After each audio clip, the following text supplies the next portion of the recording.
శ్రీమతే నమః. నిన్న రాజమౌళి గారు నేను దేవుణ్ణి నమ్మను అంటూ హనుమంతుడి గురించి, అది వరకేమో రాముడి గురించి, కృష్ణుడి గురించి మాట్లాడారు. మన రామాయణం మొదలైన కాలం గురించి కూడా చాలా తప్పుగానే చూపించారు. సరే, ఆయన దేవుణ్ణి నమ్మారా నమ్మలేదా అనేది ఆయన వ్యక్తిగత విషయం, మనకి సంబంధం లేదు. కానీ పబ్లిక్ లోకి వచ్చి మాట్లాడేటప్పుడు చాలా జాగ్రత్తగా మాట్లాడాలి. ఆ నమ్మని వ్యక్తి అసలు దేవుళ్ళ మీద సినిమాలే తీయకూడదు.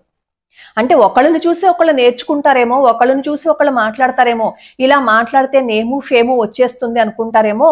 శివజ్యోతి అంట, ఆవిడ యాంకరు, ఇలాగే బిగ్ బాస్ లోను వాటిల్లోనూ కూడా ఆవిడ పార్టిసిపేట్ చేశారట.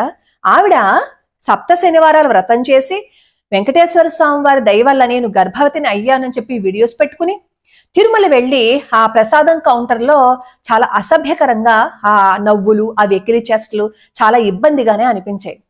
ఆ వీడియోస్ చూస్తుంటే అది అనిపించింది, అంటే భగవంతుడు వీళ్ళకి ఆడుకోవడానికి ఒక వస్తువు అనమాట. ఏదైనా మాట్లాడేయచ్చు, భగవంతుడు ఏం అనడు కదా, మనం ఏదన్నా చెల్లిపోతుంది అని అనమాట. ఆ శివజ్యోతి గారి పక్కన ఉన్న అతను అంటాడు కదా, నేను అసలు ఎప్పుడు అడుక్కోలేదు, రిచెస్ట్ బెగ్గర్ని అని అంటున్నాడు అతను. అంటే ఆ ప్రసాదం తీసుకోవడం అంటే అడుక్కోవడమా? ఇలా నోరు పారేసుకున్నాము అని అనుకోండి, మీరు ఏదైతే అన్నారో దాంట్లో రిచెస్ట్ పోతుంది. తర్వాత ఆ రోజు తెలుస్తుంది బాధ అంటే ఏంటో. భగవంతుడితో ఆటలా, అక్కడ రిహాసాలు ఆడతారా? అదా పద్ధతి? మనం కొంతమందిని ఇన్ఫ్లుయెన్స్ చేస్తున్నాము అని అన్నప్పుడు ఎంత జాగ్రత్తగా మాట్లాడాలి.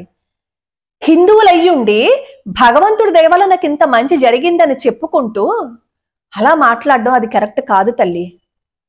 మీరు అమాయకత్వంగా అన్నారో మరి ఇంకే విధంగా అన్నారో నాకైతే తెలియదు, కానీ మీరు దయచేసి వెంకటేశ్వర స్వామి వారికి, తండ్రి నాకు తెలియక మాట్లాడాను, నన్ను క్షమించు అని ఒక్క మాట అడగండి. ఎందుకంటే మీరు చేసింది తప్పే.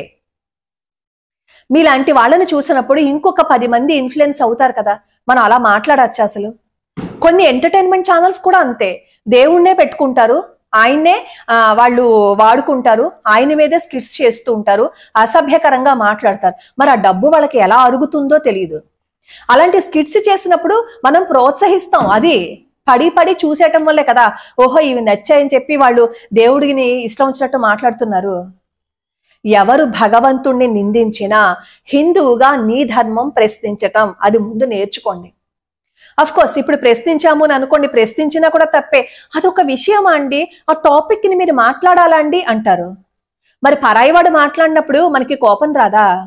మరి అలాంటప్పుడు మనలో ఉన్న కలుపు మొక్కలు మాట్లాడితే మనం ఎలా ఊరుకుంటాం?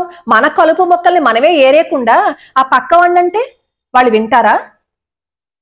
శంకరాచార్య స్వామి వారిని అంటారు, ఎన్నాళ్ళు కాపురం చేశారు, ఎప్పుడు ల్యాండ్ అయ్యారు, ఎప్పుడు శివలింగాలు తెచ్చారు అని. రామానుజాచార్య స్వామి వారిని తిడతారు, అసలు పాంచరాత్ర ఆగమమే లేదంటాడు ఇంకొక అతను. ఇలా ఆచార్య నింద చేసినా, భగవత్ నింద చేసినా మనం కూడగొట్టుకుంటున్న మహాపాపాలు. గరుడు పురాణం ఏం చెప్పిందో తెలుసా? రాతి శూలాలతో తీసుకొచ్చి కొడతాట ఒంటి మీద. మహాపాపాలలో భగవత్ నింద కూడా ఒకటి. పేరు వచ్చింది కదా అని ఈ రోజు ఇక్కడ ఉండవలసిన కళ్ళు ఇక్కడికి వచ్చాయి అనుకోండి, ఆ తర్వాత ఆ 2 కూడా ఉండవు.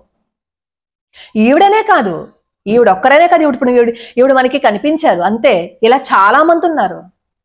చాలా మంది భగవంతుడిని నింద చేస్తూ ఆ భగవంతుడిని మళ్ళీ పాదాలు పట్టుకుంటారు, మనకి తెలియకుండా లోపల పట్టుకునేది భగవంతుడి పాదాలే. కానీ బయటకు వచ్చేసేటప్పటికి ఒళ్ళు పొగరనమాట, అదేదో పెద్ద గొప్ప అనుకుంటారు. అసలు మామూలుగా ఇంకొక మనిషిని నిందించటమే మహాపాపం అయితే భగవత్ నింద మహాపాపం. ఆవిడ శివజ్యోతి గారు ఎవరైతే ఉన్నారో ఆవిడ తెలియక చేశారో, మరి ఎందువల్ల చేశారో గాని అలా అనడం కరెక్ట్ కాదు తల్లి. ఎందుకంటే నేను మీ ఛానల్లో ఇప్పుడు ఈ కాంట్రవర్సీ వచ్చిన తర్వాత నేను వీడియోస్ చూశాను, చక్కగా పూజ చేసుకున్నారు, చాలా ముచ్చటగా కూడా అనిపించింది. మరి మీరు ఏ ఇన్ఫ్లుయెన్స్ కి లోన్ అయ్యారు అనేది నాకైతే తెలియదు, కానీ మీరు చేసింది మాత్రం తప్పే.